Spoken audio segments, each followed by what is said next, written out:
Well, hello and welcome back to MBE Box Office, where we discuss and break down the top 10 best performing movies in the United Kingdom's box office. And this is for the weekend of May 17th to 19th, 2019. And coming in at number 1 in this week's United Kingdom's box office, no surprise, it is John Wick, Chapter 3, Parabellum. Of course, the third iteration in the incredibly successful, some would say surprisingly successful John Wick franchise. Why do I say surprisingly? Because it came out of nowhere, didn't it, really, with that first John Wick story, a very simplistic revenge tale, almost akin to the 1970s Death Wish, which obviously has been reinvigorated, rejuvenated with Bruce Willis just last year. I really enjoyed that movie as well. I'm a stickler for revenge films, so very glad to see, despite it being a Lionsgate release, that it has opened at the number 1 spot with a fairly decent £3.6 million. It's shown in 543 theatres, which is pretty damn decent as well for a new release in the United Kingdom. It's up at the upper echelons of theatres that we get here. $175.3 million worldwide performance. Very decent indeed for a movie which has $55 million of a production budget, and that is already, even taking into account obviously theatrical cuts and promotional push, that has already made a decent profit. And there's no surprise to see they have already announced, the studio that is Lionsgate, announced a fourth iteration of the movie. Obviously we know that John Wick and Chad Stahelski have had discussions about various different stories and where they want to go with the character in this world.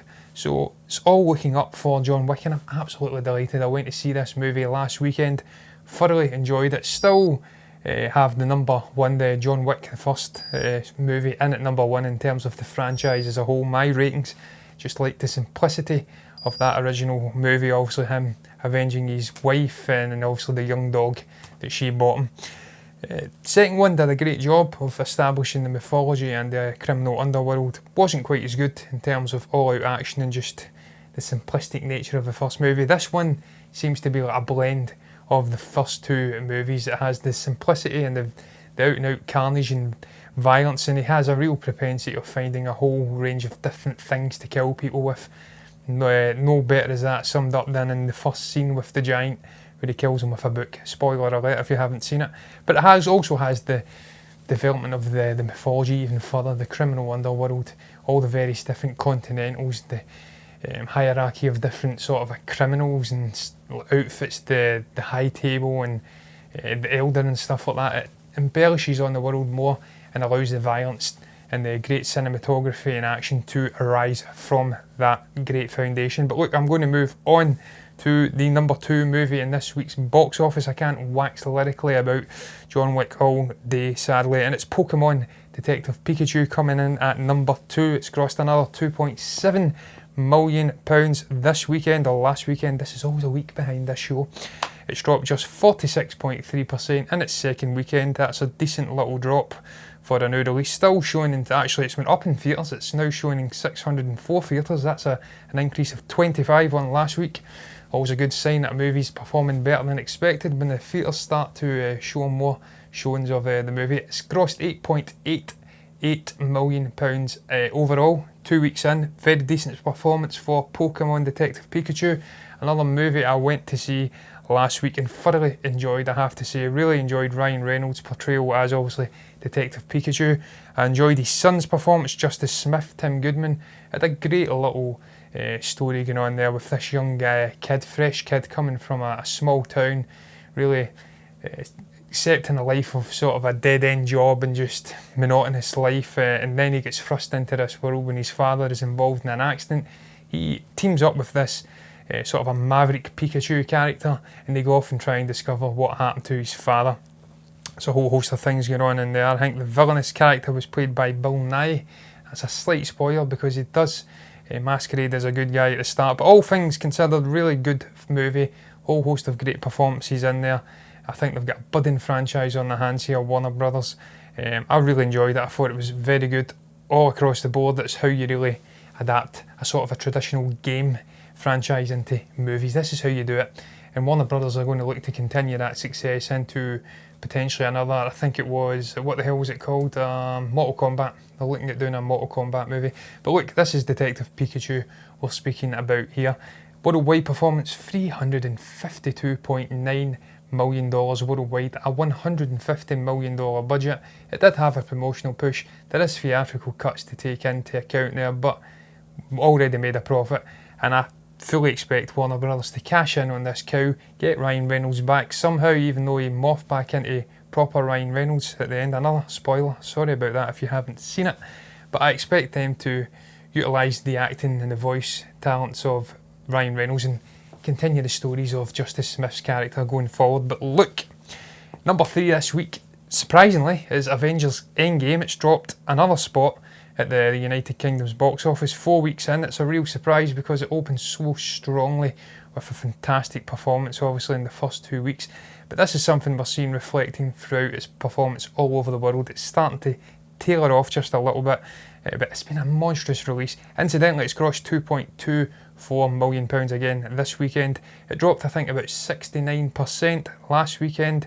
It dropped just 50.2%. I did say last week it was performing like a traditional blockbuster, not a gargantuan blockbuster that we've seen in the first 2 weeks. It's going to start tapering off to around about 50% drops from now on out, and that's exactly what's happened. It's now sitting at £85.6 million grossed in the United Kingdom. I think I predicted it would hit between 90 and 95. I may have to tailor that up a little bit. It may go a little bit higher, but I suspect this will start to drop furthermore as the weeks go on, and it may just hit the number 2 spot. I think it's Spectre that's sitting in number 2 at the all-time grossing. Still won't trouble The Force Awakens in the United Kingdom's all-time rankings though. It's way out with £127 million, I think, give or take a few million. 4 weeks though, that's a very strong performance in the United Kingdom, has to be said. 2.677 billion worldwide. Is it going to beat Avatar as the all-time grossing #1 movie? Time will tell with that one. It may stagger across the line. It's becoming more and more doubtful as the weeks go on though, and it starts to dip. It's becoming more reliant on foreign markets for its performance. It's already hit nearly $800 million in the United States. That is very, very high indeed. I think it's second only to The Force Awakens, which is still way out. It's slowing down there. It's relying on foreign markets, as I did say. China, it's already discarded it by all accounts, so it's got a battle on its hands to topple James Cameron's Avatar. I for one hope it does. Time will tell whether it does, but it's still a gigantic success for Disney again, and a real great conclusion to the culmination of 10 years, 11 years of the Infinity Saga, the MCU obviously. But look, moving on to number 4 in this week's box office, it is The Hustle. It's the Universal release, I believe, starring Anne Hathaway and some other blonde actress. I can never recall her goddamn name, but she's in there anyway. £788,000 over the weekend, 25.3% drop. It's not too bad. 441 theatres, £2.5 million overall. That is pretty decent for a comedy, sort of a thriller crime movie. 66 point something, just over $66 million worldwide. Haven't got budget information on me, but it's doing okay. I'm not got much more to add. I haven't seen it, so I can't really speak about its artistic merits, but that is not bad from a purely box office performance. Have a little sip of water here before I move on, so my throat doesn't die midway through this show. It's been put under a lot of strain over the weekend. Coming in at number 5 is Paw Patrol Mighty Pups, the movie. I have never heard of this. I can only presume this is a kids' TV show, and it's made the leap over to a cinematic release, much like we've seen with Peppa Pig and we've seen with other kids' shows making the jump into theatrical releases and trying to claim that elusive money from the young demographic and getting the children out into the theatres and making a mint. This one doesn't seem to have done it. I believe it's Paramount. It's only grossed £500,000 in its opening weekend, 507 theatres. It's not that great, but look, is it that bad in terms of budget? Is it going to have a massive budget? You tend to find what they do is they amalgamate a couple of episodes together and then they release it in the theatres and try and make a quick buck. Haven't got any budget information, haven't got any information on worldwide grossings. It hasn't got a wide release, so I'm going to move on very, very swiftly because I haven't got anything to add. It's not for me. It's It's not aimed at my demographic, certainly not aimed at 30-year-olds. So I'm going to move on to number 6, which is Long Shot. Of course, the Seth Rogen and Charlize Theron release from Lionsgate. They have got a couple of movies in the box office this weekend. It's crossed another 224,000, just under £225,000 over the weekend. Dropped 46.7%. That is not too bad a drop in its third week. It's down 81 theatres, that's ominous, and it's now sitting at £2.3 million overall after 3 weeks. Again, not too bad of a performance at all for what is effectively probably a mid-sized film. It's sitting at $38.8 million worldwide. It looked intriguing enough from the trailers. I haven't yet had a chance to go and see it. I've been to see Tolkien. I'm going to see A Dog's Purpose very shortly. I have to pick and choose which movies I go to see. I'm a busy boy. I have to pick them wisely. So can't add anything in terms of cinematic merits.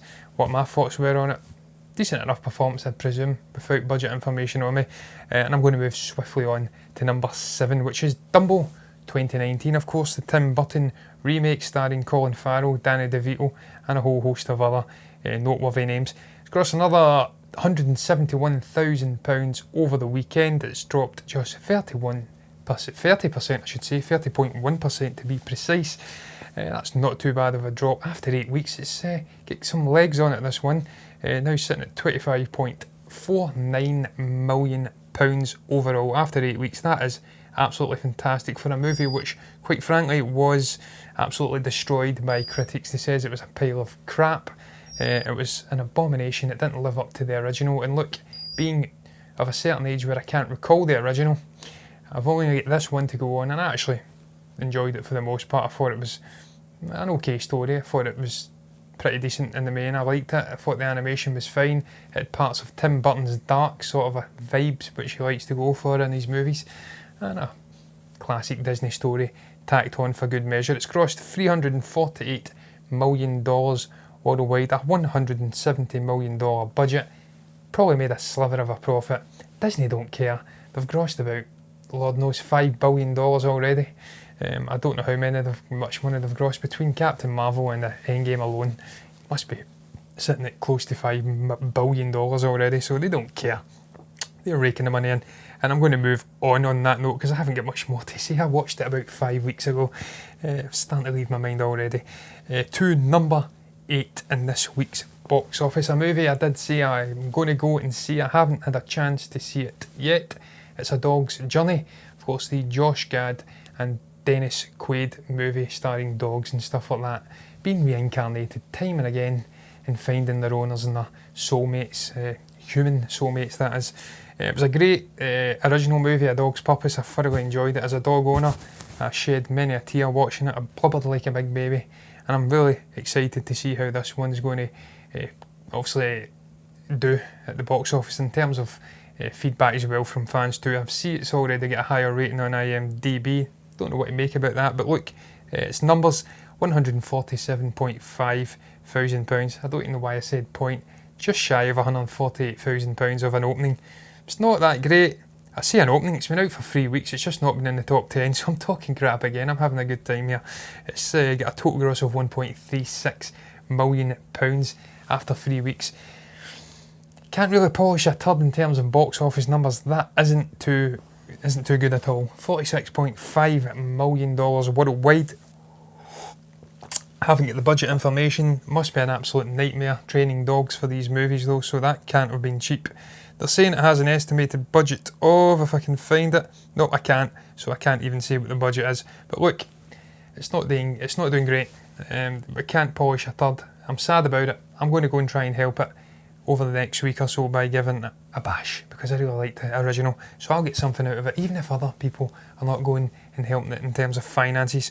But look, I'm going to move on, because I'm gibbering like a gibbering wreck here, to number 9, and it's Amazing Grace 2019. I didn't realise there was another Amazing Grace movie. This one is a documentary about the late, great Aretha Franklin.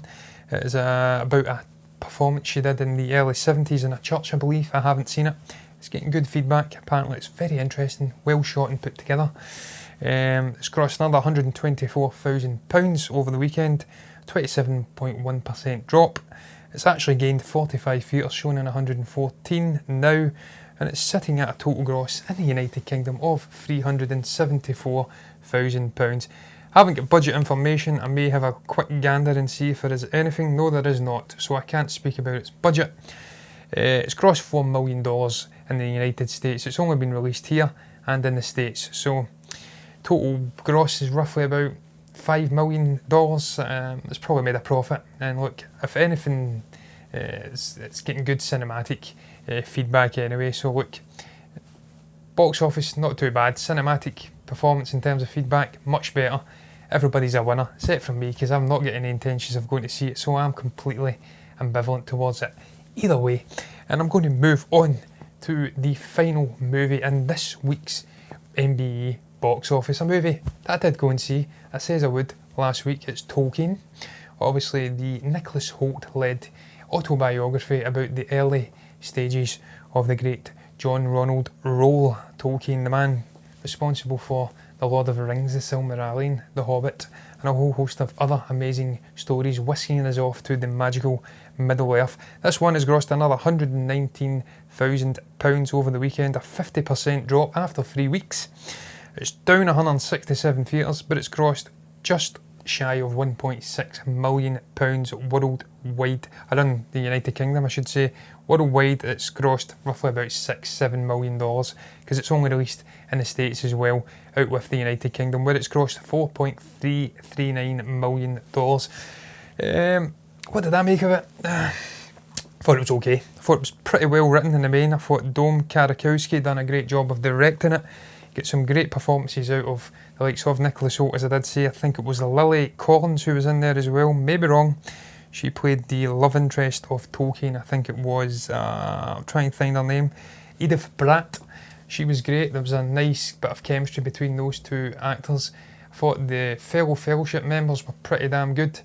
The likes of, if I can find his name, Jeffrey Smith, Christopher Wiseman, Robert Gilson, played by the likes of Anthony Boyle, Patrick Gibson, and Tom Glencarney, respectively. They were all good. They produced the goods in terms of acting performances. I thought Cole Meany was good as Father Francis, even though he did get short shrift in terms of storytelling. They made him out to be an antagonist, when in actual fact, if you read anything about the real Tolkien, you would know that he was a primary figure in this guy's life, a towering figure. Tolkien was an orphan. His mother died when he was fairly young, and this guy was like a father figure to him. He guided him through his early life, so that was a slight misnomer. Another slight misnomer I felt where they dropped the ball was not really focusing on the great man's faith. He was a devout Catholic. Director Karakowski says that he was a bad Catholic, he didn't go to chapel, so they decided not to focus on it, which I felt was a slight drop of the ball, because this man was devoutly Catholic. He was very much a man of faith, so much so that he actually convinced C.S. Lewis, another great old writer and friend of Tolkien, to convert to Catholicism and actually Christianity. He was a Protestant, but that was another thing. There was a couple of little niggling things in there which slightly annoyed me. They didn't really portray the man as a wholesome sort of a figure that he was, but in the main they superficially touched upon the main points, and I thought the harrowing scenes within World War I and stuff like that were amazingly shot. I thought they did a great job of showing you how this guy was shaped out with the faith thing as a young guy into the figure that he was to be, and create obviously the great literature that he created in the end. All in all, I enjoyed it. There was great performances in there. The story was pretty self-explanatory really. It ticked all the boxes through his relatively young ages up until just after World War I, when he was reunited and had a young family. Nicholas Hoult, love the guy. Absolutely fantastic again. And as I did say, Karakowski, faith issue aside, and the smirching of Father Francis, I believe it was, did a fantastic job directing it. I've not got much more to add. I'm quite sad it's not doing better in terms of box office. I do believe it's got a $25 million budget, $20 million budget, so it's a bit of a flop, which is a shame, because I think more people should go out and learn about the great man Tolkien, read his work, because it's fantastic. It really inspired me in many ways to get into English as a language, which is why I get a little bit butthurt when people call me or say that I'm speaking broken English, because I certainly don't speak broken English. I think I'm quite good at speaking English, better than most people in Scotland. But look, I digress. I'm going to end on that tangent and say thank you very much again for watching, if indeed you have watched this week's episode of MBE Box Office. You know what to do. If you've got anything to say about any of the various different movies, their performances, artistic merit, comment below and let me know what your thoughts were. Like the video if you've enjoyed it. Subscribe to the channel if you want to see more content like this. We do a whole host of content. We do reaction videos to honest trailers, sort of a parodies, trailers in general for big movies, small movies, all movies. We do a whole host of shows throughout the week. If you're enjoying it, subscribe, you'll get more content like this if you do. And I'll be back tomorrow with Stephen for MBE Heroes.